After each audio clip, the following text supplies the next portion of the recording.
নমস্কার, অপরাহ্নের সূর্যোদয়ে আপনাদের অনেক অনেক স্বাগত জানাই। কেমন আছেন সবাই? সর্বশক্তিমানের কৃপায় আশা করি আপনারা খুব খুব খুব ভালো আছেন।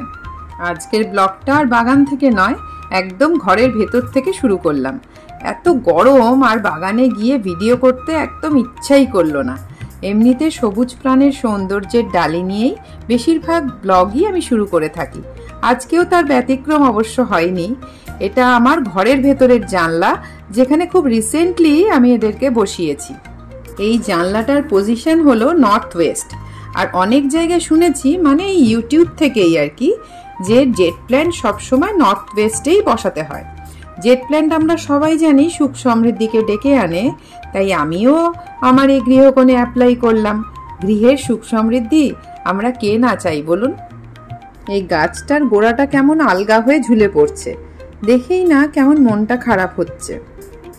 শনিবার শনিবার করে মালি দাদা আসে সব গাছের পরিচর্যা করতে, তখন ঠিক করে মালি দাদাকে দিয়ে এই গাছটাকে সেট করে নিতে হবে।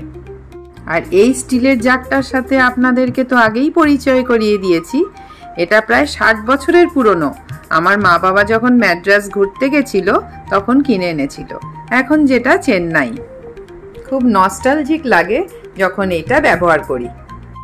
আগের ব্লগে দেখেছিলেন তো, আমরা কলকাতার গঙ্গাবক্ষে বাবুঘাটে সন্ধ্যারতি দেখতে গিয়েছিলাম। আগের ব্লগটায় পুরো সন্ধ্যারতি নিয়েই করেছিলাম। তারপর ফেরার পথে আমরা আগের থেকেই প্ল্যান করেছিলাম যে কফি হাউসে যাব। তো কফি হাউসের স্পেশাল মোমেন্টগুলো আগের ব্লগে অ্যাড অন করলে ব্লগটা খুব বড় হয়ে যেত, তাই বাকি অংশটুকুকে এই ব্লগে রাখলাম। এই যে এসে পড়লাম কলেজ স্ট্রিট। এত রকমের বইয়ের সম্ভার দেখে ক্যামেরাটা অন করলাম। আগে এত বই পড়ার নেশা ছিল আমার, আর এখন ইচ্ছা থাকলেও চোখের প্রবলেমের জন্য বইটা পড়তেই পারি না। এই যে বইয়ের দোকানের সামনে দিয়ে যখন যাচ্ছিলাম না, ফিল করলাম ছোটবেলার একটা পছন্দ আমার কিন্তু এখনো রয়ে গেছে। সেটা হলো নতুন বইয়ের গন্ধ। এই যে এসে পড়লাম সেই বিখ্যাত Indian coffee house. College street coffee house বা ইন্ডিয়ান কফি হাউস হলো উত্তর কলকাতার কলেজ স্ট্রিটে প্রেসিডেন্সি ইউনিভার্সিটির ঠিক উল্টো দিকে অবস্থিত একটা কফি হাউস বা রেস্তোরাঁ, যা কলকাতার ভারতীয় কফি হাউসের সব থেকে একটা বিখ্যাত শাখা। ঐতিহ্যবাহী ও বাঙালির আড্ডাস্থল এই কফি হাউসটা কলকাতার কফি হাউসগুলোর মধ্যে সব থেকে পুরনো। এই কফি হাউস ছিল এককালে বাঙালি বুদ্ধিজীবীদের প্রধান আড্ডাস্থল।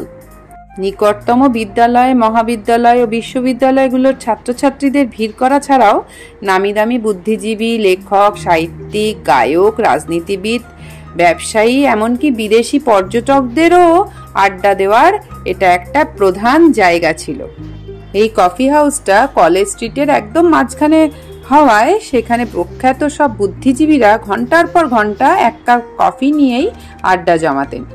আগে এটাকে অ্যালবার্ট হল বলা হতো, আর এই হলটাই হলো বহু ঐতিহাসিক সভা বা জমায়েতের সাক্ষী।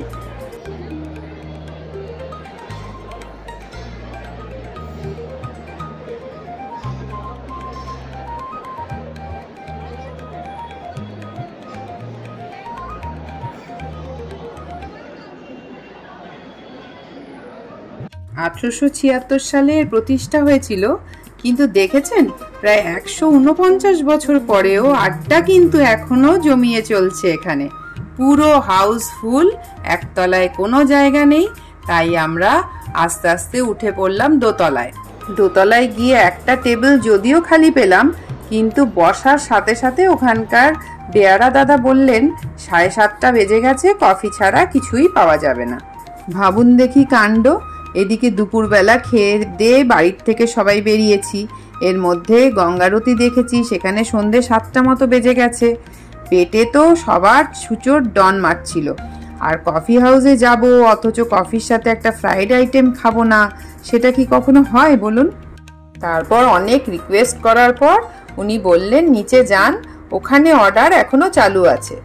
আবার সবাই মিলে দৌড়াতে দৌড়াতে নিচে নেমে মেনু কার্ড দেখতে শুরু করলাম। এত রিজনেবল সব কিছু। আমরা 4টে ফিশ ফ্রাই আর একটা চিকেন কাটলেট অর্ডার করেছিলাম, আর সাথে 3 জন খেলাম হট কফি আর 2 জন কোল্ড কফি।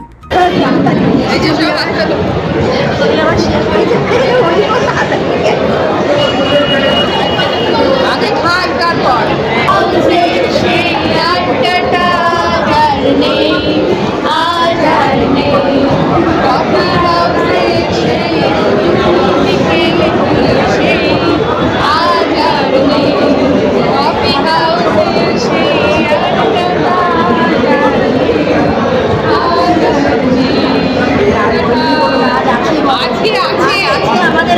আজকে আছে কিন্তু কফি হাউসে আসলে এই গানটার মনে হয় সবাই গায়, ওই জন্য আমরাও সবাই মিলে এক কলি গাইলাম। পাগলের মতো কারবার। খাবারটা অর্ডার করার পর যতক্ষণ ওয়েট করছিলাম তখন মান্নাদের সেই বিখ্যাত গানটা লজ্জা না করে গেয়ে ফেললাম সবাই মিলে। যেখানে যেমন সেখানে তেমন।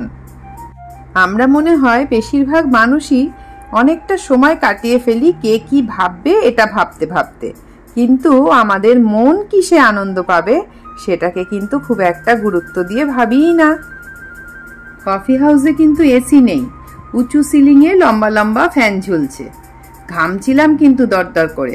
আসলে যুগ যতই পরিবর্তন হোক না কেন, কলকাতাকে মল কালচার গ্রাস করে নিক না কেন, এই জায়গাটা কিন্তু এখনো পুরনো ঐতিহ্যকে ধরে রেখেছে। আর সবচেয়ে ভালো লাগলো এটা দেখে যে গরমেও মানুষ এখনো এই ঐতিহ্যকে উপভোগ করছে। আর এরও দেখুন এখানে অবাধ বিচরণ। আর এই যে সেই বিখ্যাত কফি, যা পান করে বুদ্ধিজীবীরা বুদ্ধির ধার বাড়িয়েছেন, কবিরা কবিতার পাল তুলেছেন, সাহিত্যিকরা সাহিত্যের তুফান তুলেছেন, আর সেই কালজয়ী গান রচনা হয়েছে।